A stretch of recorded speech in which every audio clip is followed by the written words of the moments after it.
Welcome back to the morning show here on Tobago Updates Television, and thank you so much for staying with us. Before we get into conversations this morning, I just want to take you to a moment of the good stuff. And this morning we're talking about the coconut vendor on the outside of the Port Mall, and this came in from one of our viewers saying that the coconut vendor located opposite the Port Mall in Scarborough, Tobago, his customer service is excellent, the coconut water is fresh and it tastes good.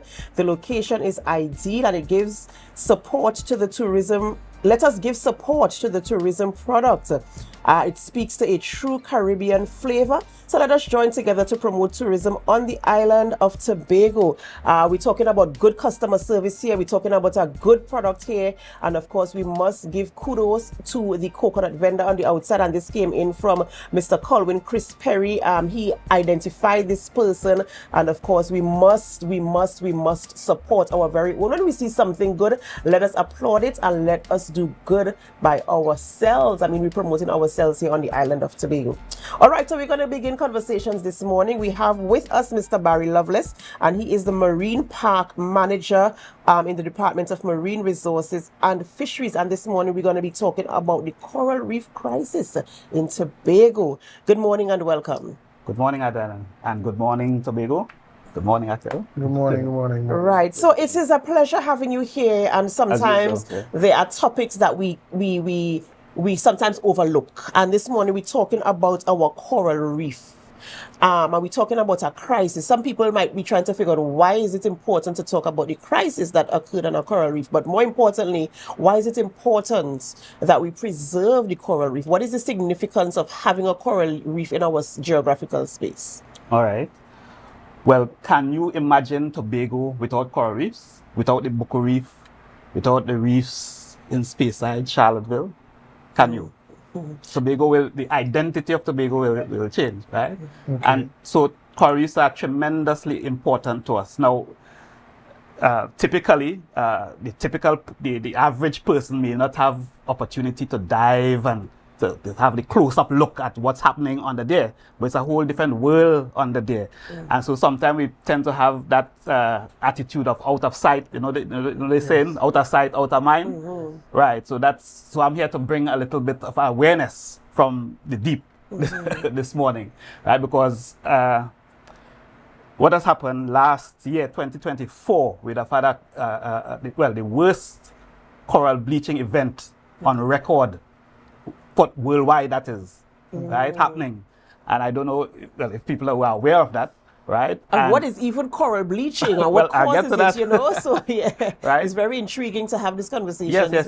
And so that was unprecedented. So that's one thing that's happening, that we are happening currently, and we're trying to monitor. I'll explain a little bit more. But there's a second thing happening, a second threat that we are monitoring very carefully. And that is, it's called stony coral tissue loss disease. Wow. Right? And as the name suggests, stony coral, those hard corals that are responsible for building coral reefs and so on, are under threat from that disease, very lethal.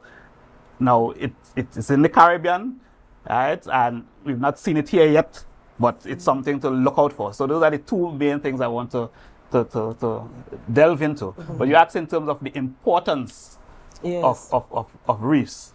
Now, well, I put them in two categories. They are ecological importance and economic importance, right? Under the sphere of ecological, there are many services that coral reefs render to us, right? Food is one, right? Most obvious, right? A source of protein and so on. And then you have, food, coastal protection, right? If you observe, well, I don't know if you've observed on the west, there's a lot of erosion happening, right? There was one study, a study that was done in 2020 thereabouts, that concluded that part of the reason for that erosion on the south there is because of the degradation of the reefs. The reefs are not serving their purpose as a barrier between, turbulent waters, high energy waters, and the shore as it used to. So that's one factor, right? So that's a situation there. And there are a whole host, you have cultural significance and so on, right? And then in terms of economic, well, of course, we have activities such as the reef tour operations, which is a multi-billion-dollar right sector, the dive industry, right? And we do not realize that the reefs are also responsible for many of the nice beaches that we enjoy on the southwestern side. Those nice white sandy beaches. If you check the composition of that sand, right, a high percentages of it would have been created by corals, right? Okay. So it's significant to us in terms of the need to protect our coral reefs. Now, in terms of the bleaching, you wanted that explanation of the bleaching. But before I go there, let me explain. I don't want to take it for granted that the viewer, because I want the children to understand that they understand what are corals. Now, corals, a coral reef is, well, I describe it as a city under the sea, right? It's a place where all different kinds of species and fishes and creatures and so interact one another, who eating who, and and so on. So it's a small space relative to the larger ocean. And now, coral reefs, I lost my train of thought there. You were saying it's a special space. Right, yes, like a city under the sea. But I was saying that to make a point. But anyway, oh yes, they're animals. That's the point I wanted to get at. Coral reefs are animals, right? And of course, they do everything that animals do: respire, feed, etc.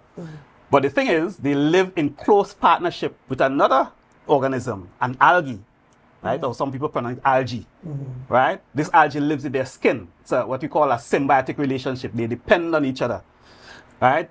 And so this algae is more like a plant. So what it does, that algae is able to capture solar energy, convert it into chemical energy, and the coral animal, or we call it a coral polyp, is now able to use that energy. So you see that relationship, that close relationship.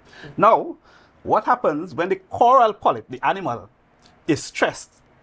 And oftentimes temperature is the main reason, the main stressor. When it's stressed for some not too understood reason, right, it expels the algae, the symbiotic algae, from the skin. Right? That algae is called zooxanthellae, for those who are interested in that, right? It expels the zooxanthellae from the skin. And you could well imagine this algae having things like chlorophyll and so on to convert. That is what would have been responsible for the color of the corals. You have different photopigments. We know of chlorophyll, which appears to us as green.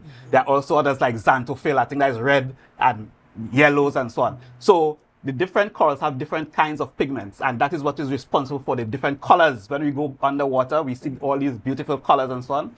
That is what is responsible. So imagine the algae is now expelled from the skin. What we end up seeing is the white skeleton, or the calcium carbonate that is under that the corals would have deposited over time. Right. That is now what we are seeing, and it looks white. Now it appears like snow-capped mountains when it's in large areas and so on. So some people will think, oh, how that's beautiful. But what you're actually seeing is the coral under severe stress. And what would have happened over the, well, I'd say recent years, because as an effect of climate change, and there we have an example of actually how climate change, often we hear climate change, and we cannot perceive how it is really impacting us, right? But this is an impact of climate change, where the sea temperatures from since 2005 or so, 2005 thereabout, would have been every July, August period there. Those peak years, we have elevated temperatures. Now, corals are comfortable in the range of 29 degrees Celsius thereabout. Anytime it goes above that, stress, right? And so last year, 2024, it went up to 33 degrees, and it stayed that way for some weeks. Well, and so we've never seen bleaching of that magnitude, right, in living memory. And so now let me give a little history of it, the bleaching. Now it would have happened in 1998 thereabouts, right? But that was a small kind of patchy thing when we first saw it. Of course, it happened before that, but insignificant, relatively speaking. But where we really started to track it was from 2005. That is a major event that happened in 2005. I remember at that time I was working at the Reef Trust, right? And we would have collaborated with a European organization called Coral Cay Conservation to survey the extent and intensity of what happened in 2005. And even back then it was alarming, right? Well, the first time we experiencing it. All right. Well, so that's the benchmark, so to speak. Happens again in 2010. Well, that one was bad, right? Up to 50% of our corals, well, hard corals, well, we describe it as coral cover, right? The area that corals cover, 50% of the reef building corals were affected, right? That's in 2010. Now, up until 2023, when we had a next event, the corals that were affected in 2010 had not yet recovered. Because you could well imagine, and getting back to the bleaching story, if this algae is responsible for as much as 90% of the polyps, the coral animal, right? As much as 90% of its energy, when it's expelled, the algae, it loses that food, that energy source. So you could well imagine if that situation is sustained for too long, more than 2 weeks, the corals could die as a matter of starvation. Right? But happily, if the temperatures go back down in time, right, the algae will, repopulate the skin of rejoin the coral, and then they could revive. Now it's like us. Right? Anytime we get a sickness, we under stress, we come down with a cold or something or whatever, right? It's now much more easy for us to get any other disease that pass. If you understand, because our resistance is now low. Right? If somebody starve you for, however long, and then subject you to some virus or so, it's easy for the virus to catch on. And so the same thing is happening in corals, where after those bleaching events, we see coral disease now starting to come in the space. A lot of coral disease, right? Well, let me leave a little way for as you have some question. Okay. No, I'm drawn into the information. Right. The conversation is. There are things that I never considered. Yes. And I am learning, as it were, right now, that we are part of, a different. What you call it, a city? We have a whole city under the ocean. A whole new world, as the song says, And I'm like a student right now, and I want you to continue the conversation so that we can be enlightened and to see the importance. Because, as you rightfully said in the beginning, out of sight, out of mind, and so we don't pay attention to things that are not immediately in front of us, but we hear what the impacts can be because these things cannot sustain our lives as well. Exactly. So we have to put things in place to ensure that we could sustain the life that is under the ocean. Well, remind me at the end, in terms of that call to action. We don't want to talk out everything and then not make that call to action at the end, ideally.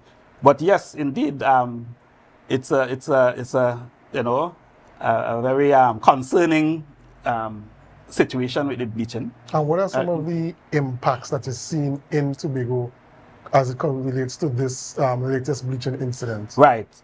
Well, in terms of impacts, now the Department of Marine Resources and Fisheries have been collaborating closely with the IMA, right, in terms of monitoring the situation, right, as it pertains to the coral reefs. You asked about impacts. Well, generally, we are seeing as much as 80% impact in terms of corals affected around Tobago. Wow. And of course, some sites even up to 100%. Right? Some sites might be down to 50, 60, right? But when you add it all, 80% generally around Tobago in terms of the impact of that last bleaching. Of course, it's an ongoing thing. Now, as I said, the last significant one we recent time was in 2010, and then we had one in 23. And then one in 2024, do you see a closing of the gap? Long ago, is like every generation you would expect a coral bleaching event, and even an event, those events were patchy and small. Then you had 2025. We had one in 2015. That one was long. It wasn't severe, but it lasted for long. And then the 2010, right? 2023, and now 2024, back to back. Right. The corals had not even yet recuperated from the 2020 impact. And right? I wanted to ask this question earlier. You said when it happened, they hadn't, I think 2010, and in 2023, you said it hadn't recovered from since then. Yes. What are the things, or I don't know if there's a specific recovery period, or there are things that will impact the recovery. So can you just explain that to us? Because if you're saying there was one in 2010, and then when one came in 2023, the one that occurred in 2010, they had not yet recovered, and then there was one in 2024. So that means there's another impact upon impact. So what is the recovery period, or what are the things that can impact the recovery? Now, that's an interesting question. Now, as I said earlier, this is an effect of increased temperatures, which is an effect of climate change. So on that macro level, right, there are things that we can do, yes, but that calls for a more global response in terms of the temperatures and so on, right? So I don't want to spend too much time because that's mostly out of our control. What we can control is reducing the stress that we are responsible for on the reefs, right? And so even behaviors on land, right? The way we dispose of our waste ending up on the seas.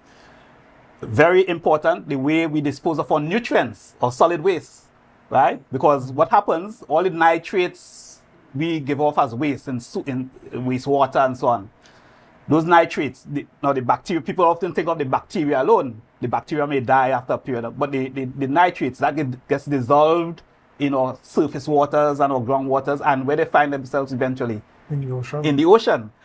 Now, when we are pumping out or loading our system or nearshore system with that level of nutrients, what we do is interrupt the ecological balance. Because what we have happening now is that we are helping the growth of algae and so on, which are there naturally, but they now are able to dominate the coral space and so on, the corals, and so you have a shift, right? In fact, that's what we've been seeing, a shift where we once had healthy or robust coral cover, we're now having a shift towards algal cover, right? And that's not something desirous, because the reefs, we depend on the services and so on that the reef provide, the coral reefs.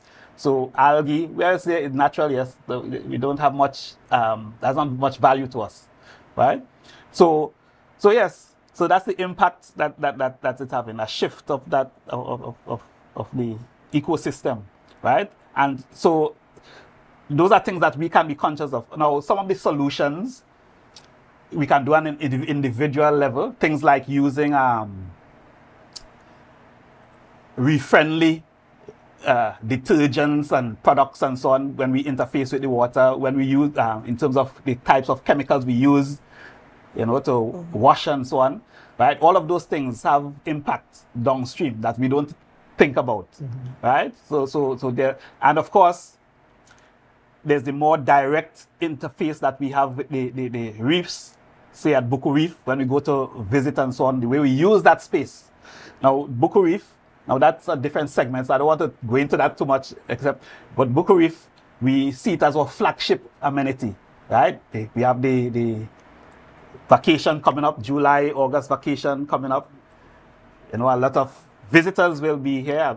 A place for them to go is on the reef. And so there's a lot of traffic we expect on the reef, and these things too can impact. All of these can impact human presence on the reef, interfacing with the reef and so on. So there are things that we can do. The main thing is to raise our consciousness as to what is happening, what we have, and how it's threatened. I'm sitting here, Akinlabi, and the information is just so much, It's a and lot of information. I kind of, I think I'm a responsible citizen, but I start to feel so guilty as if I've been doing something to contribute to this. Ladies and gentlemen, we're speaking with Mr. Barry Lovelace. He is the Marine Park Manager at the Department of Marine Resources and Fisheries in the Tobago House of Assembly, and we're talking about the coral reef bleaching, the crisis here in Tobago, and we want to continue the conversation after the break. But in the meantime, we invite you to help us. Share the live, share the live, share the live. We'll be right back.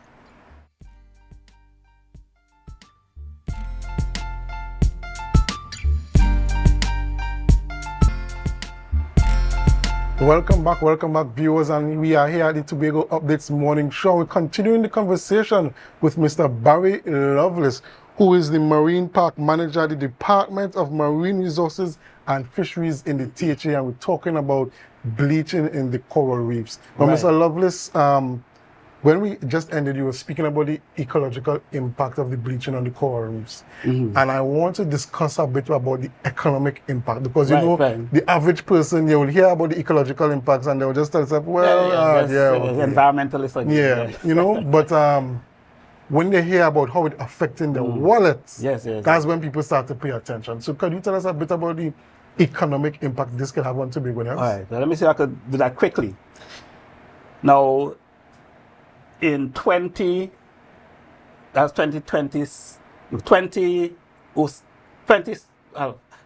those single digit, 2006. Yeah, 2006, right? Again, I was at the Reef Trust, and we collaborated with the World Resource Institute to do an economic evaluation of coral reefs in the region. Tobago was one of the study sites, St. Lucia, Antigua, right? Now,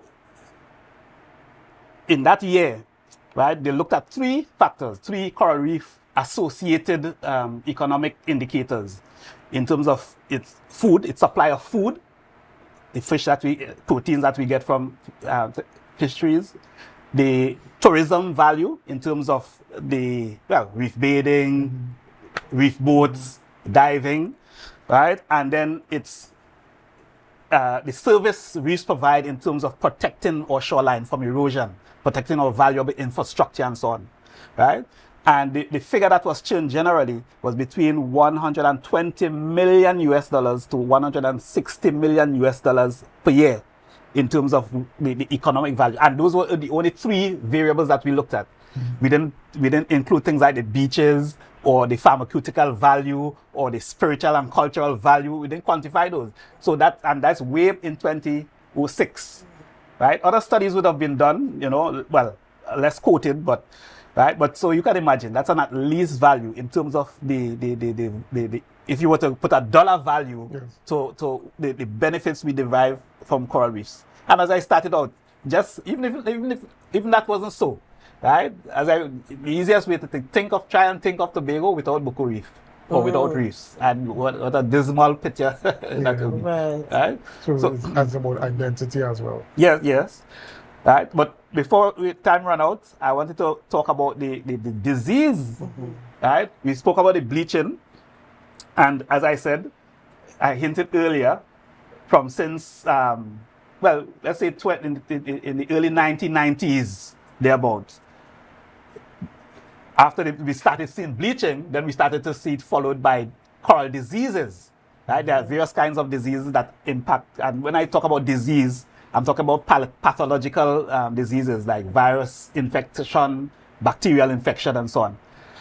And so things like, some of them white band disease. Well, you saw the black band first, black band disease, then the white band, then you have yellow band, and some others, right?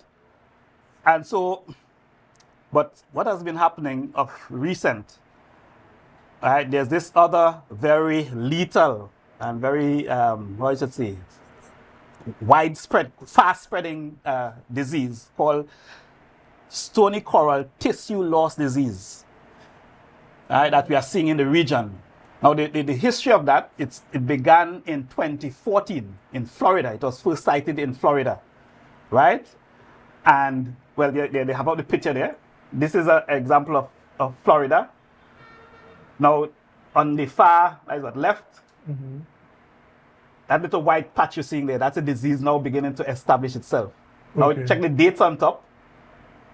That would have been in 2017, January 5th, right?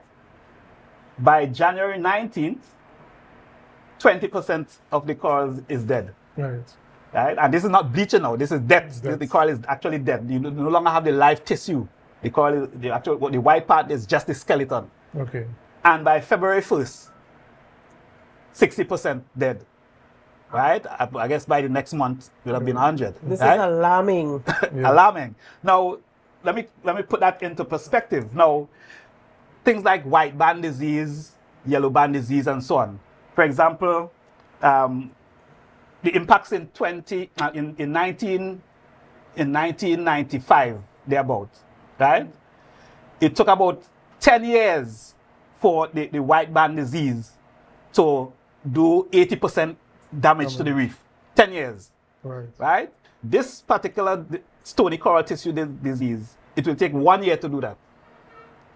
Right? That's how lethal and rapid it is. So in 2014, it was detected in Florida, and by 2019, it had made its way down the Caribbean island. Right? To date, right, there are about 33 Caribbean islands that are affected and you know, wrestling with this stony coral disease. The thing is, we have not detected it here yet, but we cannot be naive. It's more than likely it is coming. We don't know how much response time we have, but that disease is coming. So you put that now upon top the stress the corals just encountered from that unprecedented bleaching in 2024. In 2024, you put that on top of it, and you see we have a real challenge mountain, right? Very eye-opening. So, Mr. Lovelace, right? It's sounding very, yes, it's sounding very scary, apocalyptic.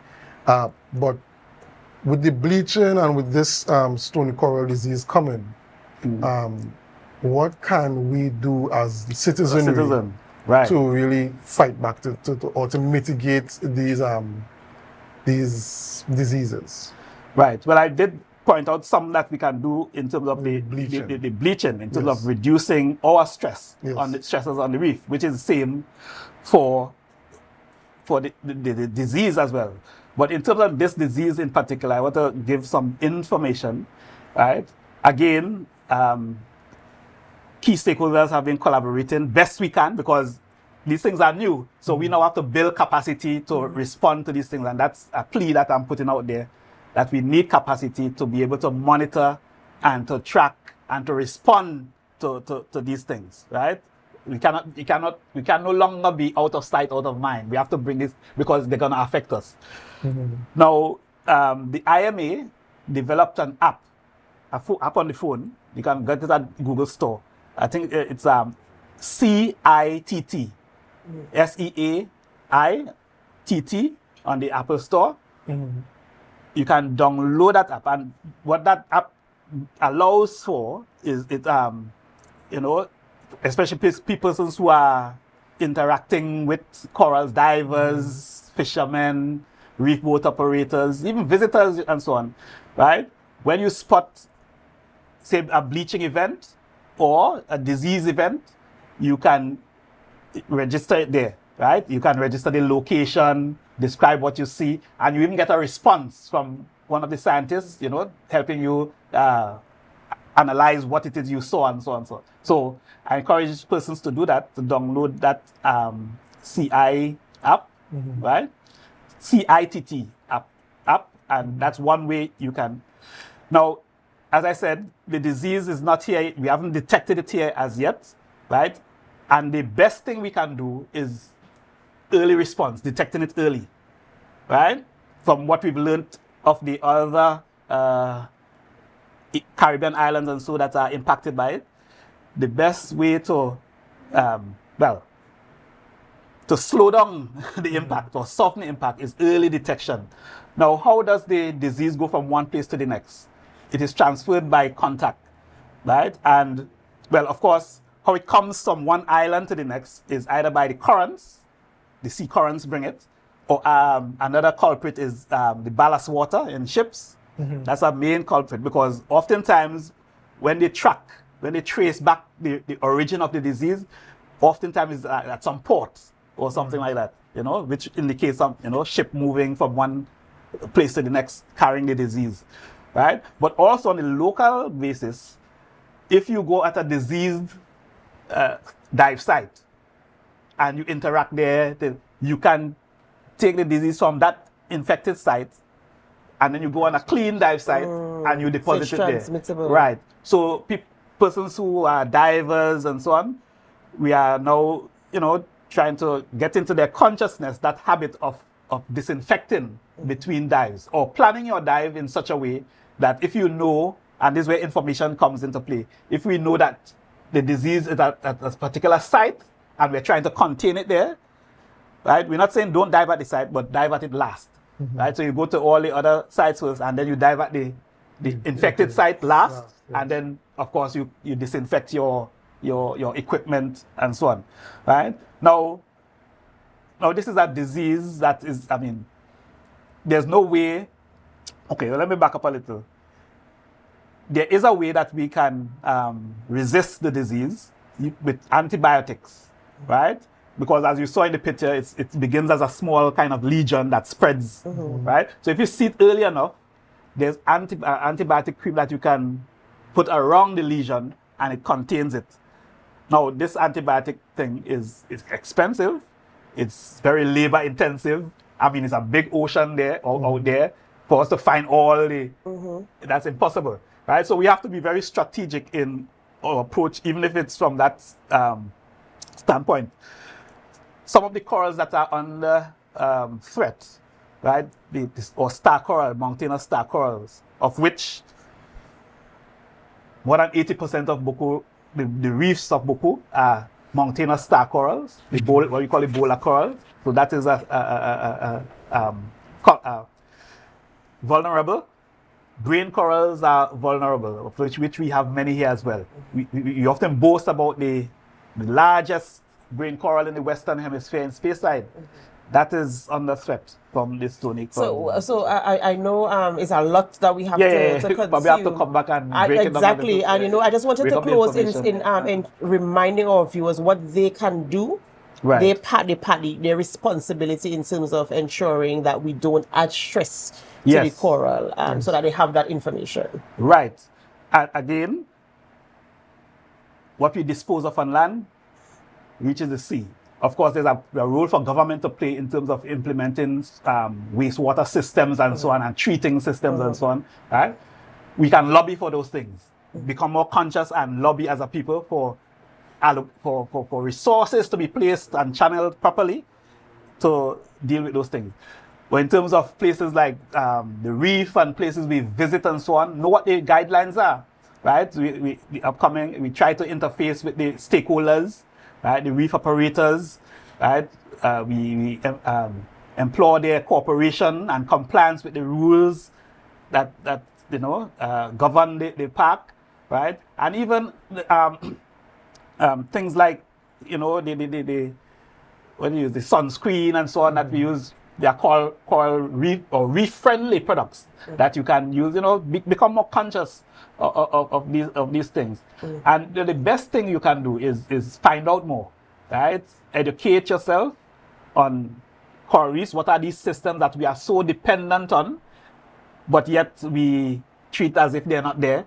Educate ourselves on what we have, what is threatening it, what we can do as individuals, as a government, a THA government, right, as a community, right? And I just want to put in a little plug here, right? I heard the Chief Sec awaken that whole issue of the Tobago Marine Park Bill, right? Which I'm looking forward to with great anticipation that, to come to the surface again, right? Because we really need to protect our marine resources. Yeah. All right, Mr. Lovelace, of course, we thank you so much for coming on this morning and giving us that wealth of information. Yes, sir. And having such an engaging conversation this morning. Viewers, we've been speaking with Mr. Barry Lovelace, and we went through the whole process of what is a coral, why it's important to have corals here, what it means to us here on the island of Tobago, and what you can do to ensure that we reduce the stress of the corals on the island of Tobago. We have to go for a short break before we continue conversations here in studio, and as we go, we invite you to help us. Share the live, share the live, share the live. We'll be right back.